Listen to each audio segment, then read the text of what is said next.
નમસ્કાર મિત્રો, હું છું ગોપાલ ઇટાલિયા. છેલ્લા 20 દિવસથી આમ આદમી પાર્ટીના મહત્વના હોદ્દેદારો, પદાધિકારીઓ, ચૂંટણીમાં ઉભા રહેનારા ઉમેદવારો, આ બધાની ઉપર ગુજરાતના ભાજપની સરકારે જથ્થાબંધમાં ખોટી એફઆઈઆરો કરી છે. અંદાજે અત્યાર સુધીમાં તો 60 કરતા પણ વધુ એફઆઈઆર 20 દિવસમાં લખાઈ ગઈ. 150 કરતા પણ વધુ માણસોને એરેસ્ટ કરી લીધા છે.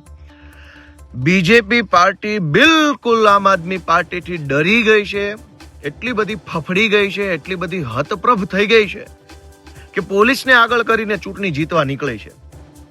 અને ગુજરાતના તમામ જિલ્લાઓમાં એલસીબી, એસઓજી, એસપી, ડીવાયએસપી, તમામ પોલીસ 24 કલાક આમ આદમી પાર્ટીના નેતાઓની પાછળ ફર્યા કરે છે.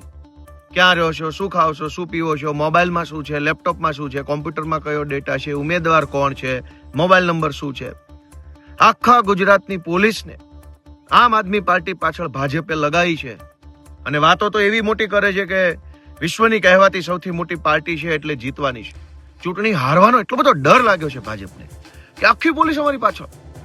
અનેક જૂઠી એફઆઈઆરો, અનેક લોકોની ખોટી ધરપકડો કરી.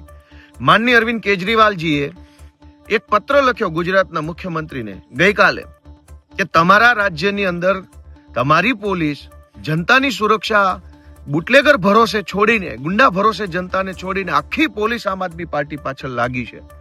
તો અરવિંદ કેજરીવાલે ગુજરાતના મુખ્યમંત્રીને મળવાનો સમય માંગ્યો. ત્યાં તો આખી ભાજપ પાર્ટીએ ઉપાડો લીધો અને જેમ ફાવે તેમ વિરોધ કરી રહ્યા છે. મારી ગુજરાતના મુખ્યમંત્રી સાહેબને અને બધા તમામ ભાજપના લોકોને વિનંતી છે કે એક વખત અરવિંદ કેજરીવાલને મળવાનો સમય આપો, એટલે બેસીને ચર્ચા કરીએ કે કેટલો તમને ડર લાગી ગયો છે ચૂંટણી હારવા માટેનો. ધન્યવાદ. અમે તમને આપીશું પળેપળના સમાચાર. જો તમે અમારા નિર્ભય માર્ગ ન્યૂઝ ચેનલને સબસ્ક્રાઇબ કર્યું નથી તો અત્યારે જ નીચે આપેલા આઇકોન બટન પર ક્લિક કરીને સબસ્ક્રાઇબ કરો અને શેર કરવાનું ભૂલશો નહીં.